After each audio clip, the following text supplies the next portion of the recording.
예, 교회와 그 상황 윤리에 대해서 지금 하고 있는데 어떻게 좀 도움이 되시는가요? 예. 사실 이 부분을 들을 때 다소 자신의 생각이 또 안 맞을 수도 있고 그런가라는 생각을 할 수 있는데, 중요한 건 그랬을 때 그거는 관점 차이지만 그건 인정됩니다. 그런데 중요한 것 중에 하나는 성경의 근거를 갖고 관점을 보는 게 좀 중요합니다. 물론 저도 인간이고 저도 목사 이전에 인간이기 때문에 그 관점이 또 제 나이 때, 제 연령대, 제가 바른 가치관이 뭐 다 맞지는 않지만 다만 그것이 성경에 근거되냐에 대한 포커스가 있기 때문에, 여러분도 이 상황 윤리에 따라에 대해서 혹시나 의심나는 부분이 있다면 이게 성경에 근거된 것인가에 대해서 보는 관점을 갖고 판단했으면 좋겠습니다. 그래서 제일 좀 우려되는 부분은 이거 나랑 안 맞아 라고 해서 치부하지 마시고 일단 한번 들어보고 생각해보고 하면 너무 좋겠다는 생각들을 갖습니다. 오늘 이 고린도전서 7장의 내용은 아마 주일에도 한 번 더 다룰 건데요. 오늘은 오늘은 아주 가볍게 좀 다루도록 하겠습니다. 여러분, 오늘은 부부의 성, 또 청년의 성에 대한 부분들입니다. 되게 드러내고 얘기하는 부분은 어렵지만 또 해야 되는 또 주제인 것도 주제이죠. 인간의 기본적인 욕구가 있다고 합니다. 많죠. 뭐 수면욕도 있고 식욕도 있고 그리고 뭐 성취감도 있고. 그 중에 성욕도 사실은 부정적인 것이 아니라 우리의 기본적인 욕구에 해당됩니다. 근데 나머지는 다 이렇게 긍정적으로 바라보고 별 무리 없는데, 특별히 한국적인 문화적인 상황, 유기적인 상황 가운데 성에 대한 부분들을 이야기할 때 상당히 우리는 부끄러워하고 성을 털어놓고 이야기하는 것이 참 어려운 문화와 시대를 살아가고 있습니다. 물론 뭐 지금 젊은 세대는 그렇지 않지만 뭐 다소 또 어려운 분들이 많이 있을 건데요. 그러다 보니까 음지에서 이 성을 배우고 쉬쉬하는 정도의 교육으로 갈 때가 참 많이 있습니다.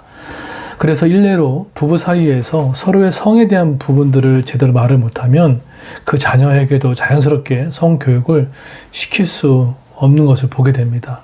그래서 부부 간에도 성에 대한 얘기를 부끄러워서 얘기하지 못할 때가 있어요. 그런데 이걸 자연스럽게 또 우리 성 트러블에 대한 부분들도 한번 시간을 내서 얘기하게 되면 오히려 그것이 정리가 되어지고 자녀들에게 어떻게 얘기할 것인가에 대한 것도 좀 생각하게 될 수 있는 부분이 있습니다. 자, 그러면 오늘 성경적인 근거는 뭐냐라고 봤을 때, 먼저 사도 바울은 세워진 지 얼마 안 된 이 고린도 교회 성의 잘못된 왜곡된 인식을 바로잡을 필요성이 있었습니다. 성경적인 근거를 들어서. 자, 그러면 이 고린도 교회가 어떤 문제가 있었냐면 이런 왜곡된 성의식이 있었어요. 그게 뭐였냐면 육체의 본능과 욕망을 완전히 억제하라는 그 부분이 있었습니다. 그리고 결혼에 관련돼서 이 독신 생활에 대해서 죄악시하는 그런 사고와 또 결혼 생활의 부부관계 성 있지 않습니까? 이것에 대해서 깊은 행동을 억제하라는 게 왜곡된 성인식을 심어주고 있었던 것입니다. 그런데 오늘 사도 바울은 오늘 7장 3절에서 5절에서 다음같이 얘기를 합니다. 어떻게 얘기합니까? 오늘 보면은 남편은 그 아내에게 의무를 다하고 아내도 그 남편에게 그렇게 하지라. 여기서 의무는 정확하게 부부간의 성관계를 말합니다. 그러니까 정상적인 서로의 결혼 생활에서 남편과 아내가 서로의 이 성의 권리가 일방적으로 거절할 수 있는 것도 아니고 또 그것을 함부로 취할 수 있는 것이 아니라 아주 동등하게 서로의 의무를 다하는 것에 대한 이야기를 하고 있습니다. 그래서 이 결혼하게 되면 잘 따라오는 이런 성관계는 남편과 아내가 동등하게 누리고 보호받을 것이라는 것에 대한 이야기를 하고 있어요. 다만 5절에 보면은 서로 분방하지 말라. 다만 기도할 틈을 얻게 합의상 얼마 동안 하되 다시 합하라. 그러니까 이 부분들은 뭐 요즘 말로 하게 되면 뭐 예를 들어서 어떤 게 있을까요? 저도 뭐 아예 임신 전에는 성관계의 부부간의 관계가 다소 어려운 부분이 있었잖아요. 그럴 때는 서로 익스큐즈를 구하고 서로 합의된 시간들을 구하는 것들이 되게 중요하죠.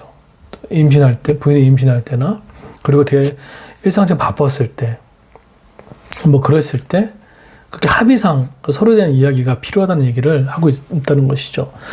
자, 그런데 그러면 이 성에 대한 부분들 간에 있어서 우리가 좀 나쁜 인식을 먼저 배우기 전에 성에 대한 부분에서 조금 좋은 긍정적인 부분을 봤으면 좋겠어요. 이 성은 하나님께서 인간의 행복을 위해서 구하는 것입니다. 그래서 이기복 교수님은 이렇게 얘기합니다. 성을 디자인하신 하나님이 최초의 품으신 목적은 남편과 아내 사이의 하나됨과 친밀함의 극치를 누리기 위해서 주셨다는 거예요.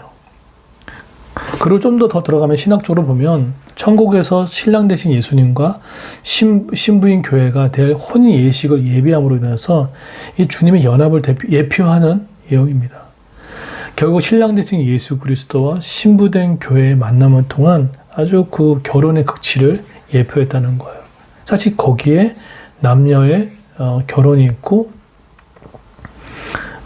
부분이 있다는 거죠. 그래서 그 성은 하나님이 우리에게 주신 선물, 인간의 행복을 위해서 주는 거죠. 여러분, 동물과 인간의 차이는 동물은 수태할 때만 이렇게 성적인 어떤 그런 발전이 일어났을 때만 하지만 우리 인간은 그렇지 않잖아요. 그렇죠? 그러니까 어떻게 보면 큰 선물이란 말인 거죠. 그래서 이 성은 하나님의 인간의 행복을 위해 주신 최고의 선물임을 우리가 먼저 기억하는 게 필요하고, 두 번째 중요한 것은 하나님이 이것을 잘못 사용될 때 심판이 있다는 것에 대한 얘기를 합니다. 히브리서에 보면은 모든 사람은 결혼을 귀히 여기고 침소를 더럽히지 않게 하라. 음행한 자들과 간음한 자들을 하나님이 심판하시라. 두 번째 인식 가운데 넘어가는 것에 대해서 하나님 반드시 심판이 있다는 데는 이야기를 바로 하고 있습니다. 그래서 이 두 가지 성에 대한 이 부분들을 생각을 해야 돼요. 그래서 오늘 부부간에 모여있을 때 이 성에 대해서 혹시나 여러분 한쪽에서 일방적으로 거절하는 것도 성경적이지 않고요. 또 두 번째로 부끄러워서 서로 말을 못하는 것도 건강하지 못하고, 그래서 서로가 서로를 위해서 그거는 하나님 주신 선물이라는 첫 번째 생각을 가지시고, 두 번째는 한 사람이 주장할 수 없다는 것에 대한 인식이 중요합니다. 그리고 세 번째는 이 성을 밖에서 해결했을 때 그것이 하나님의 심판이 있다는 것에 대한 분명한 하나님의 약속의 말씀이 있다는 것에 대한 것이 있어요. 그래서 우리 부부간에 임신 중이라든지 또 여성분이 일을 할 수도 있잖아요. 바빴을 때라든지 몸이 피곤했을 때든지 또 우리 엄마들은 육아에 바빴을 때든지 여러 가지 부분들 있지 않습니까? 그럴 때 있을 때 이 서로 인정해야 할 부분들이죠. 남편도 마찬가지고요. 그랬을 때 서로 대화가 필요하다는 것을 얘기를 합니다. 그래서 그 대화에 대해서 우리가 서로 예약을 하고 서로 간에 그 시간들을 잡아가는 것이 지혜로운 방법이라고 생각을 갖습니다. 이것들이 서로 해결되지 않으면 생각보다 많은 트러블이 있습니다. 이 부분에 대해서 터놓고 건강하게 얘기하는 것이 중요합니다. 자, 그러면 오늘 주제에 있는 또 청년의 성은 그럼 어떻게 할 것인가? 청년의 성은 그럼 결혼 전에 관계를 자유롭게 해도 되냐? 그런 이야기를 하는 것이 아니라 청년의 성은 미리 거룩하게 지켜가는 것들이 너무나 중요합니다.